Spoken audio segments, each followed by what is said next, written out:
આ પ્રશ્નમાં આપણને પૂછેલું છે એક કાર્બનિક સંયોજન એક્સના 1 ગ્રામના સંપૂર્ણ દહનથી 1.46 ગ્રામ CO2 અને 0.567 ગ્રામ H2O મળ્યા.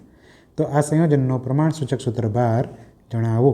તો આપણને અહીંયા મોલર દળ આપેલા છે ને ઓપ્શન આપેલા છે. ઓપ્શનમાંથી જોવાનું છે કે પ્રમાણસૂચક સૂત્ર ભાર એટલે કે એમ્પિરિકલ ફોર્મ્યુલા માસ કેટલું છે. તો દહન પ્રક્રિયા દરમિયાન આપણને ખ્યાલ છે જે CO2 મળે એ કાર્બનિક પદાર્થના કાર્બનમાંથી આવ્યો હશે અને H2O એ કાર્બનિક પદાર્થમાં હાઇડ્રોજનમાંથી આવ્યો છે. તો જોઈએ આપણે CO2 વિશે વાત કરીએ તો CO2નો અણુભાર થાય 44. તો 44 ગ્રામ CO2 એમાં કાર્બન કેટલો હશે 12 ગ્રામ.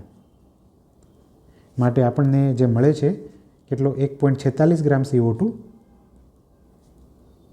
એમાં કાર્બન કેટલો હશે 12 ગુણ્યા 1.46 ભાગ્યા 44 બરાબર. તો આનો આન્સર આવશે 0.396 ગ્રામ 396 ગ્રામ કાર્બન. દેટ મીન્સ જે આપણી પાસે 1 ગ્રામ કાર્બનિક પદાર્થ હતો એમાં કાર્બન કેટલો હશે 0.396 કેમ કે CO2માં કાર્બન ક્યાંથી આવશે કાર્બનિક પદાર્થમાંથી જ આવશે. એટલે કે કાર્બનિક પદાર્થમાં આટલો કાર્બન હશે એ CO2માં કન્વર્ટ થયો હશે. આ રીતે જો આપણે H2O વિશે વાત કરીએ તો H2Oમાં મોલર દળ H2Oનું કેટલું હશે 18. તો 18 ગ્રામ H2O એમાં 2 ગ્રામ હાઇડ્રોજન હશે 2 ગ્રામ હાઇડ્રોજન માટે અહીંયા આપણને H2O મળે છે 0.567 ગ્રામ 0.567 ગ્રામ H2O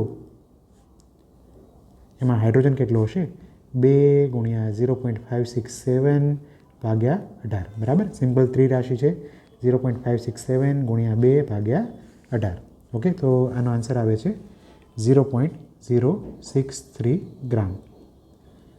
તો કાર્બનિક પદાર્થમાં હાઇડ્રોજન 0.063 ગ્રામ 0.396 ગ્રામ કાર્બન હશે પણ જેનું ટોટલ દળ કેટલું છે 1 ગ્રામ. દેટ મીન્સ આમાં બીજો કોઈ પદાર્થ હાજર હોવો જોઈએ, બીજો કોઈ પરમાણુ, જે કોણ હશે ઓક્સિજન. તો ઓક્સિજનનું દળ કેટલું હશે તો આ ત્રણેયનો સરવાળો છે એ 1 થવો જોઈએ બરાબર. તો કાર્બનનું દળ વત્તા હાઇડ્રોજનનું દળ વત્તા ઓક્સિજનનું દળ બરાબર 1 કેમ કે કાર્બનિક પદાર્થનું કુલ દળ કેટલું છે 1. માટે ઓક્સિજનનું દળ ઓક્સિજન પરમાણુનું દળ કેટલું આવશે 1 માઇનસ કાર્બનનું દળ વત્તા હાઇડ્રોજનનું દળ. 1 માઇનસ કાર્બનનું દળ 0.396 વત્તા હાઇડ્રોજનનું દળ 0.063. ઓકે, તો જે આપણે આ દળ મળે છે ઓક્સિજનનું એ કેટલું છે 0.541 ગ્રામ. હવે આપણને કાર્બન, હાઇડ્રોજન અને ઓક્સિજનના દળનો ગુણોત્તર ખબર છે. કાર્બન છે 0.396, હાઇડ્રોજન 0.063 અને ઓક્સિજન 0.541. આ છે દળનો ગુણોત્તર. દળના ગુણોત્તરને આપણે મોલના ગુણોત્તરમાં કન્વર્ટ કરી દઈએ તો આપણને પ્રમાણસૂચક સૂત્ર છે મળી જશે. ઓકે, તો 0.396 આ કાર્બનનું દળ છે ભાગ્યા કરશું એનો પરમાણુ ભાર, જેમ 0.063 આ છે હાઇડ્રોજનનું દળ ભાગ્યા એનો પરમાણુ ભાર 1, જેમ 0.541 ભાગ્યા ઓક્સિજનનો પરમાણુ ભાર 16. તો આ મોલનો ગુણોત્તર મળી ગયો અને મોલના ગુણોત્તરથી આપણને શું મળે પ્રમાણસૂચક સૂત્ર મળી જશે. ઓકે, 0.396 ભાગ્યા 12 આનો આન્સર આવે છે 0.033. 0.063 ભાગ્યા 1 તો એ એટલું જ હશે અને 0.541 ભાગ્યા 16 તો આ પણ આવશે 0.033. તો આશરે આપણે જોઈએ તો આને આપણે 1:2:1 કહી શકીએ.